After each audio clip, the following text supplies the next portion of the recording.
Water found the weakest point in that wall and burst through. That's what happened with me as well. Again, I'm reminded that my weakness is in my upper back. It's another demonstration, another data set or data point in my experience of training to show me that the upper back is a major leak in power that I generate in my lower body. Yesterday, the loaded carries, obviously struggled with them, even though it was light, it was awkward, it was something that I'm not accustomed to. The battle was in my upper back. Traps, mid-back, erectors, all that stuff that prevents your chest from collapsing.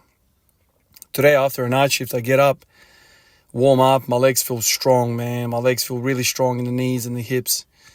I'm working up and I'm like, yeah, I'll get 200, maybe I'll go 210, maybe even a PR. Like those are some of the thoughts as I was gauging my leg warm up. As I was doing the Cossacks today, instead of the lunges, I thought I'd mix that up just to see, how that feels. Legs felt strong. And then as the weight started progressing, I felt weaker and weaker. And finally I loaded 200 and that folded me over. Even though my legs are really, really fresh. I have not trained. Today's my quad day. So I've not trained my quads in a while. And I feel strong. I feel strong in my core. Like all the stuff that I feel like, things that I look for, when it comes to squatting, heavy weight. I felt good other than my back, my mid-back, upper back. And that got me. That really, really, really got me. And so once again, I've found something that is again a piece of evidence that there is a weakness there. At the start of the year, I came up with this idea, started training the rows, training the upper back directly in not just for the sake of, it's a nice thing to do. No. The AMRAP period was preceded, and throughout that period, I was thinking the upper back is a key functional point of my squat. I need that stronger. And what made me believe that was doing the AMRAP sets with the 180. The fourth, the fifth, the sixth, the seventh rep, I'm feeling my upper back melt beneath me. That led me to think, okay, I need to clearly add fitness to that tissue so it can survive. And as I was getting better and better in my upper back, I was feeling, damn, these squats are feeling lighter and lighter. So, you could think, oh, your quads are getting stronger. Nah, man, it's that I'm leaking less power. I'm sure the quads were getting some love as well from the AMRAPs, of course. But the rate limiting step for me, and once again, it's proven, is my upper back. And this loaded carry business that I've been thinking about, I think is going to serve well. Obviously, there's many other upper back exercises I'll continue to do. But on my core day, I think it would be a really good idea to incorporate some of that stuff. Obviously, we all know what farmers carries are, suitcase carries and whatever. I think the pick of the bunch in that arena of movements is the, bear hugging a freaking sandbag and walking with it. I tried to do it yesterday with the kettlebells. The upper back was getting smoked, man. Like, in order for you to carry that implement in that position, you need to assume a posture.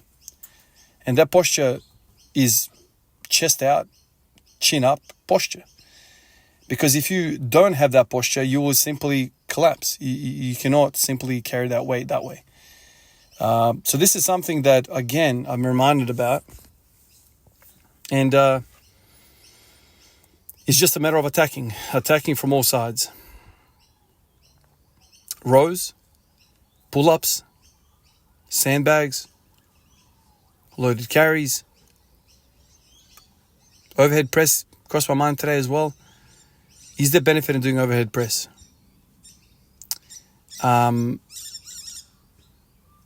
Is the mid-back, upper back the limiting factor in a shoulder press, military press? After lots and lots of time of doing that over the years, I never felt my mid-back, upper back was the limiting factor with this. It was always my shoulders and triceps. So even though there's no doubt about that the upper back is used,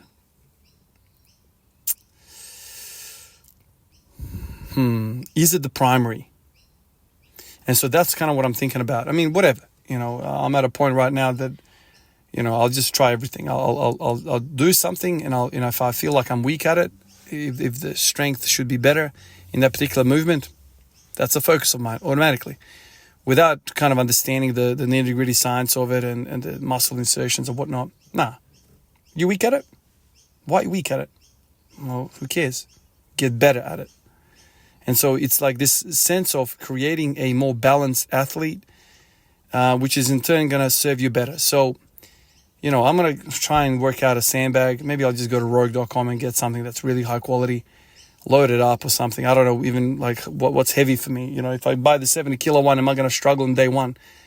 But, I've no doubt I'm going to be weak at it, no doubt. So maybe if I spend 3, 4, 5, 6 months with that once a week and I get a little bit better at it, does that translate to the squat?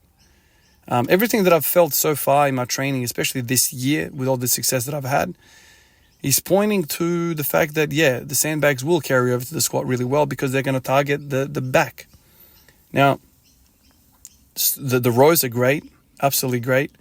But this isometric business, I think there's something to it. And I'm not saying replace all of your movements with the sandbag. Nah, you don't have to be extreme like that.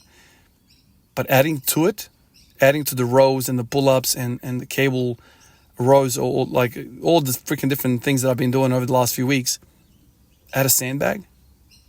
Dude, it can't hurt. You can't hurt. And I've definitely heard a lot of old heads talk about the benefit of just freaking manhandling a sandbag. It's a posterior chain smasher. Traps, erectors, lower back, glutes, hamstrings, calves, transverse abdominis, obliques, rectus abdominis, like all of these structures are getting smoked. And obviously as well, like, not to mention the biceps and the forearms and it is a very, very good tool. And so I think there's a lot of benefit in doing that. I've moved away from thinking in absolutes where I go, nah. Okay, I'll remove everything, put sandbags in. Nah, screw that. I'm done with that ideology.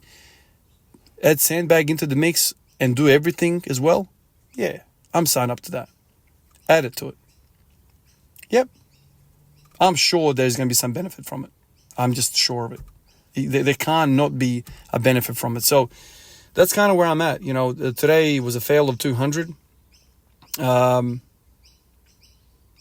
felt it was the backstory. It was the upper back story.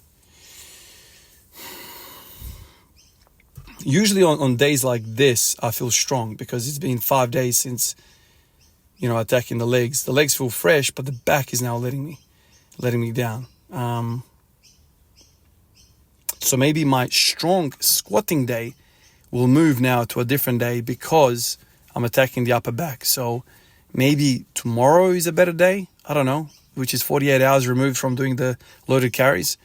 I struggle to think that I'm going to ever feel strong in the squat the day after loaded carries.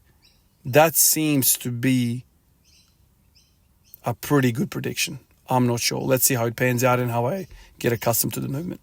Appreciate you guys. I'll catch you in the next one. Peace out.